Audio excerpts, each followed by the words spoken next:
Vamos entonces a hablar acerca de cómo evaluar su iglesia local. La evaluación de una iglesia local siempre es difícil y la mayor parte de nosotros estamos acostumbrados a hablar más bien de que una iglesia pertenece a una denominación o a otra. Y rara vez nos ponemos a pensar en cómo las comunidades, los grupos, la ubicación, el tamaño de una iglesia influye en cómo podemos clasificar la iglesia. Vamos a tratar de comprender nuestras congregaciones. Les estaba hablando de la ley 80-20. La ley 80-20, una de las cosas que nos dice es que en una organización el 20% de las personas hacen la mayor parte del trabajo. Para ponerlo de otro modo, en una organización como la iglesia, el grupo de liderazgo va a ser 20%. Y el 80% va a ser la congregación restante. Yo quiero que usted ahora, mientras yo estoy haciendo esta presentación, busque papel y lápiz para que usted me diga cuántas personas usted está pastoreando.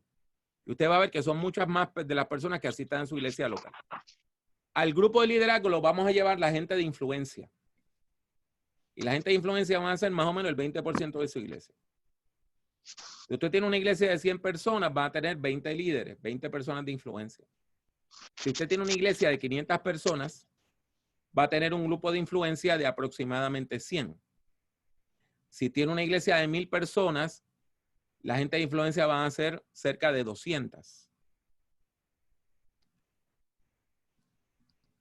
Ese grupo que llamamos gente de influencia se divide en 3 categorías.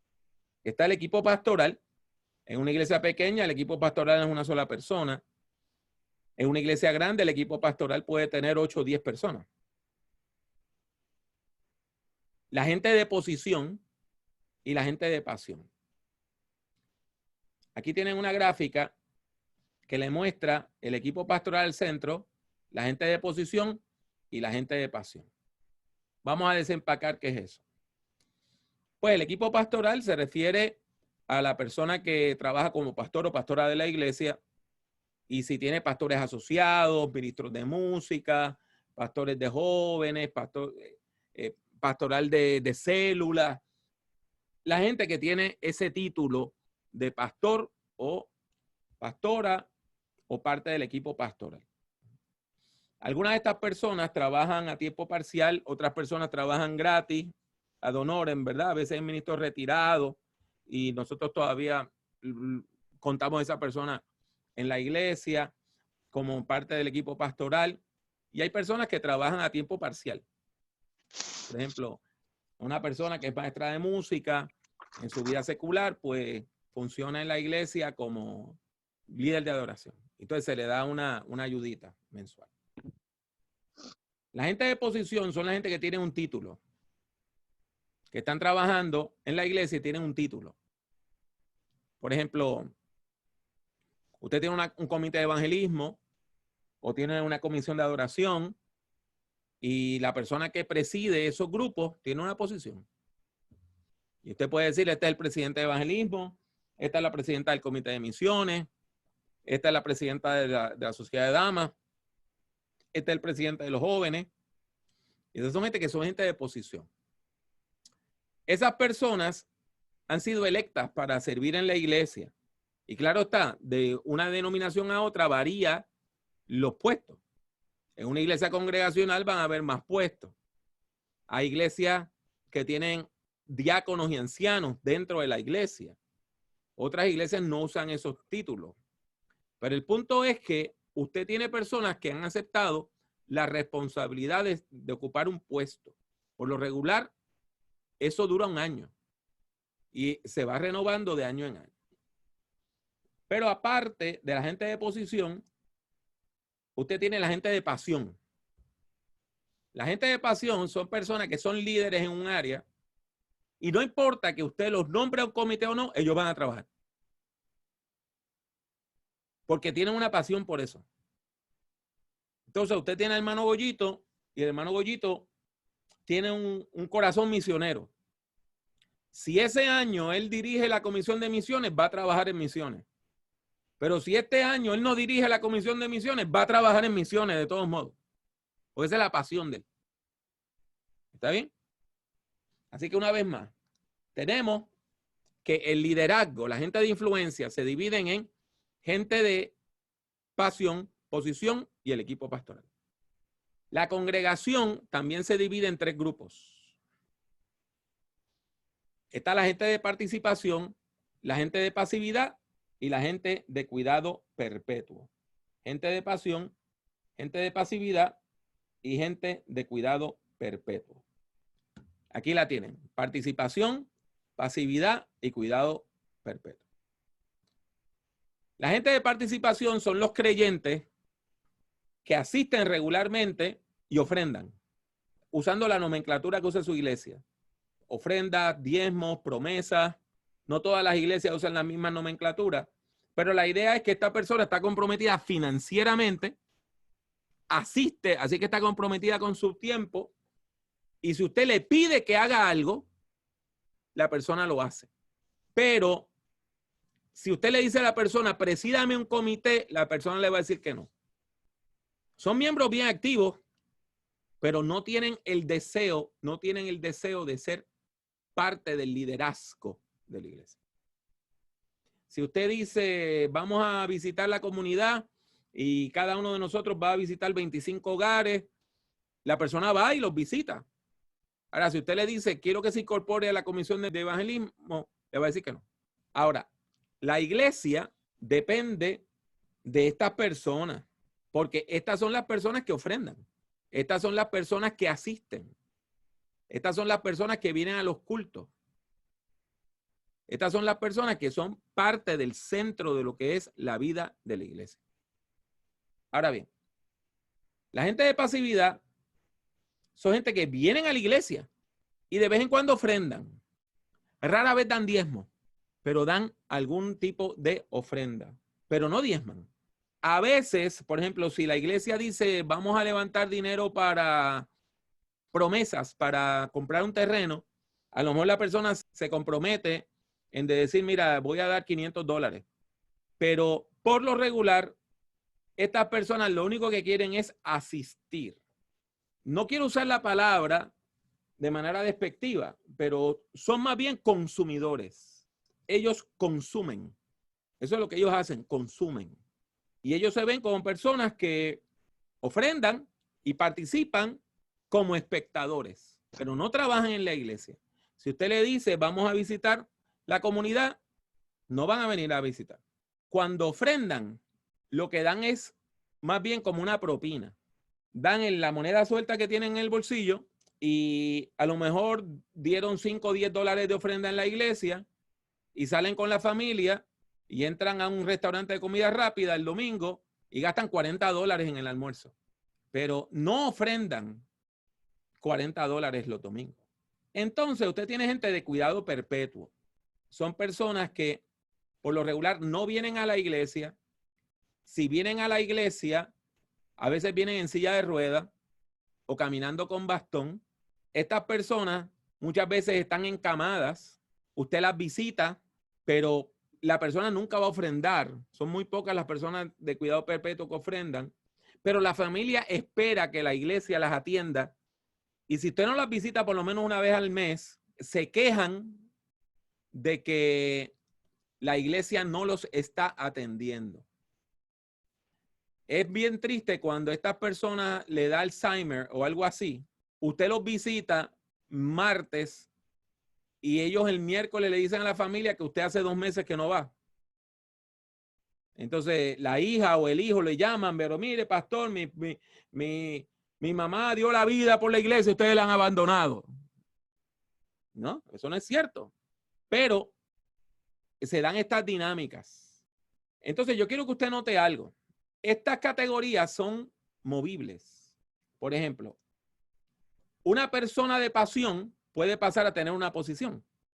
Usted puede tener gente que participa en la vida de la iglesia y se vuelve pasivo. O puede tener gente que son pasivos y se vuelven más activos. O puede tener personas que aún estuvieron en liderazgo, ahora están enfermas y ahora pasan a ser personas de cuidado perpetuo. Sobre todo la gente que ancianita, etcétera, llegan aquí. Fuera de la iglesia, usted tiene 5 otros grupos con los cuales usted se va a relacionar.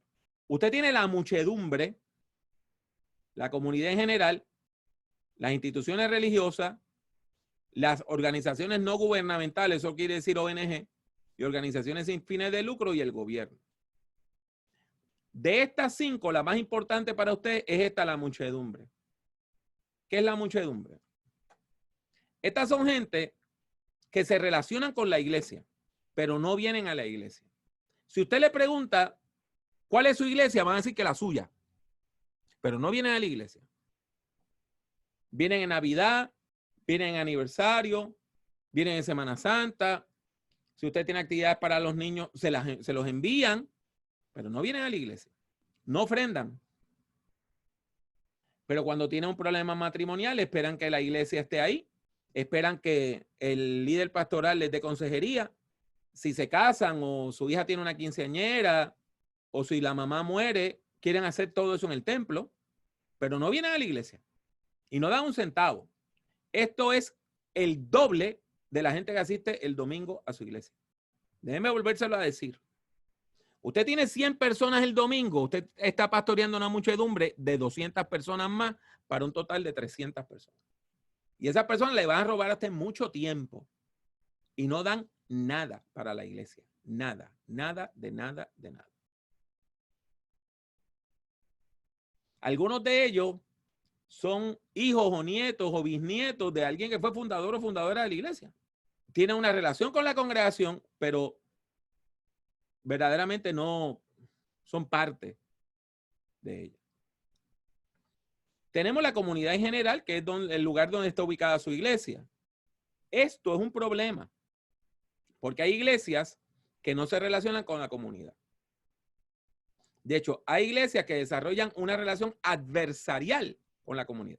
A veces las comunidades tienen problemas. Por ejemplo, en una comunidad no hay electricidad, no hay agua, otra cosa así. Y entonces la comunidad le exige a la iglesia que ayude, que hable con el gobierno, que hable con el alcalde, con el síndico. Y si la iglesia dice que no, pues entonces los vecinos entienden que la iglesia no tiene ningún tipo de influencia. Usted se tiene que relacionar con otras instituciones religiosas, tanto denominacionales como interdenominacionales. Y todos nosotros que hemos estado pastoreando nos tenemos que relacionar con otras instituciones religiosas. Tenemos las organizaciones sin fines de lucro, por ejemplo, la Cruz Roja, en Puerto Rico Fondos Benéficos Unidos, etcétera. Hay toda una serie de organizaciones sin fines de lucro que su iglesia puede relacionarse. Algunas de estas organizaciones son religiosas y otras no. Y finalmente hay que interactuar con el gobierno. Si usted tiene una iglesia importante en una comunidad, el alcalde o el síndico va a tener el teléfono suyo como pastor. Y cuando surja un problema en la comunidad, le va a llamar. Por lo tanto, mire lo que le estoy presentando aquí. 20% de la gente que asiste a la iglesia están en el liderazgo. 80% en la congregación. Y la muchedumbre es 2 veces esta cantidad. Usted tiene una iglesia de 100 personas, 20 son líderes, 80 son parte de la congregación y 200 son parte de la muchedumbre. Si usted tiene una iglesia de 500 personas, va a tener 100 personas en el liderazgo, 400 en la congregación y 1000 en la muchedumbre. Y por eso es que usted siempre está cansado o cansada. Porque usted está pastoreando 3 veces la cantidad de gente que existe en la iglesia.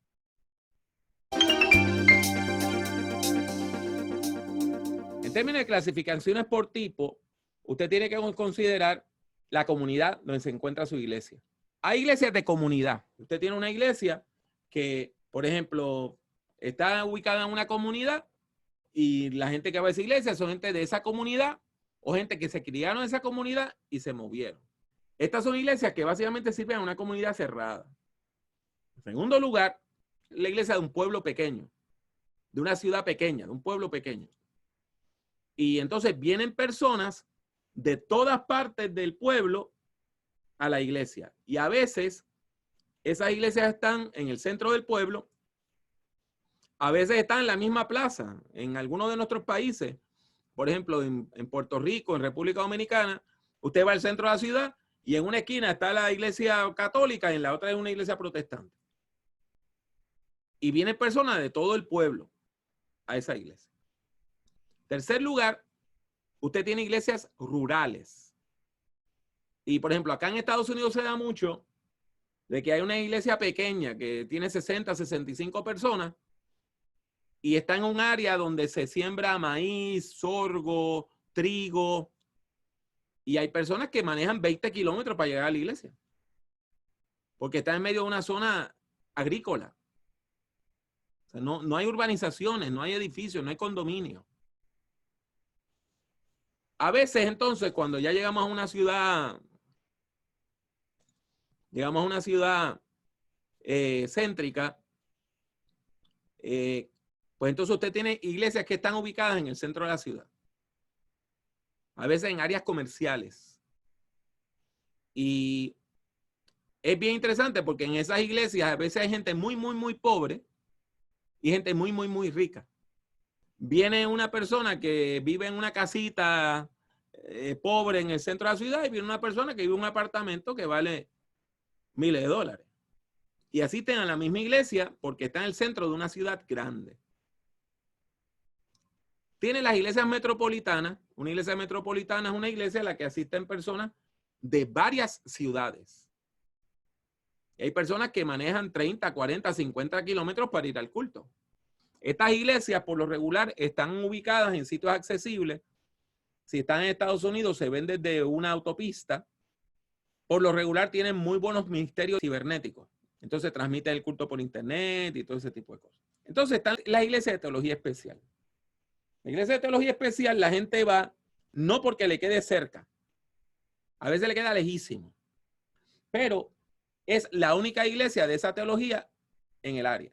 Esa iglesia tiene una teología, una visión, una predicación que ninguna otra iglesia la tiene en el área. Y tenemos las iglesias emergentes.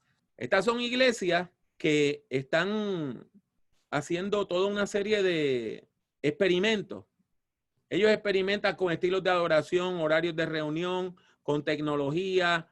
Por ejemplo, en Puerto Rico ahorita hay un muchacho que comenzó una iglesia para jóvenes, mileniales. Y para que la iglesia no tenga nombre religioso, se llama Mar Azul. Y tiene 2 cultos.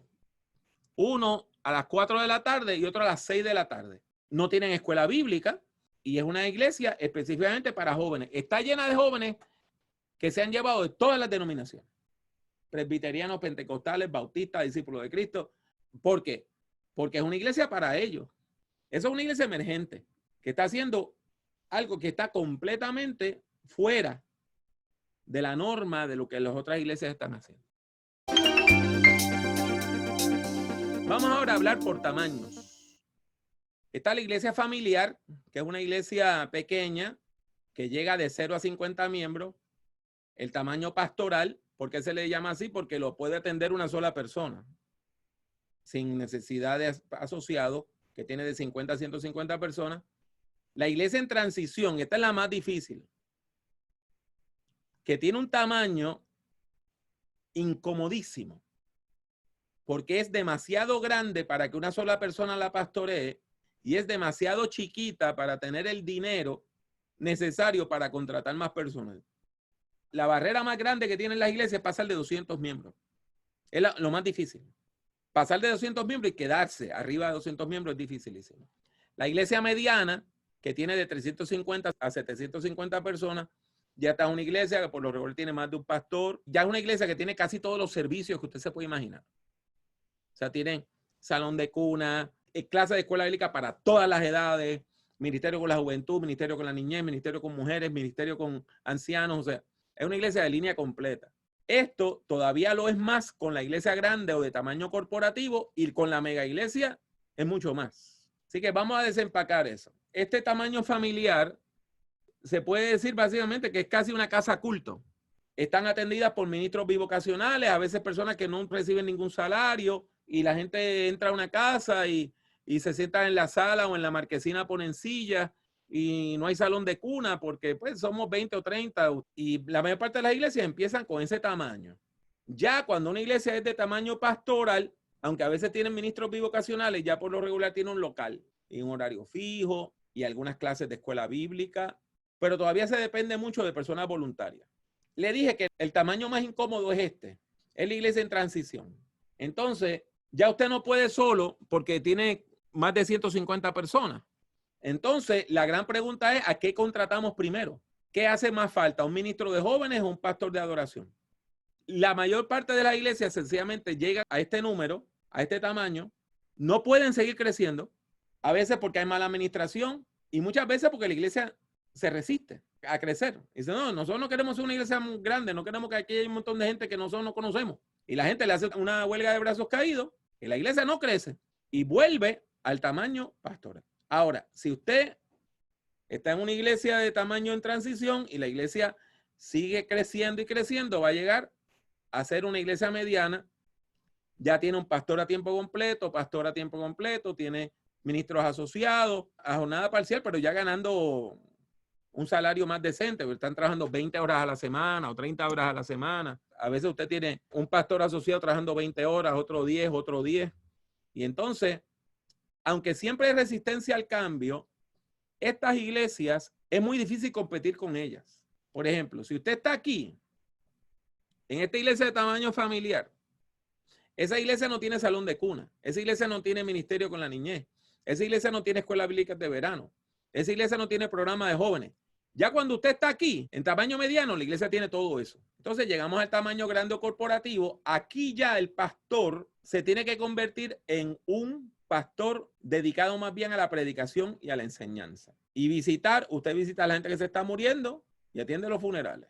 La consejería la tiene que dar otra persona. La visitación de ir y tomar café la tiene que hacer otra persona, porque usted no da abastos. Recuerde, este tamaño es entre 350 y 750. Si usted tiene 700 personas en la iglesia, su muchedumbre es de ¿cuánto entonces? 1,400. Usted está pastoreando 2,100 personas. Ya una vez usted llega a este nivel, usted es el pastor de los líderes y los líderes pastorean la iglesia. Déjeme volvérselo a decir. Una vez usted llega a este nivel, usted solamente es el pastor del liderazgo y el liderazgo pastorea la iglesia. Sobre todo si tiene un sistema celular. Y en la mega iglesia, pues entonces aquí ya nos vamos mucho más allá. Por ejemplo, estas iglesias tienen un campus principal, un ministerio cibernético bien robusto, iglesias satélites, a veces con ministros asociados, y a veces el pastor rector predica en las iglesias satélites por video, a veces en vivo, a veces diferido. Y aquí tiene la nomenclatura. Entonces la gran pregunta que yo tengo es, ¿cómo es su iglesia?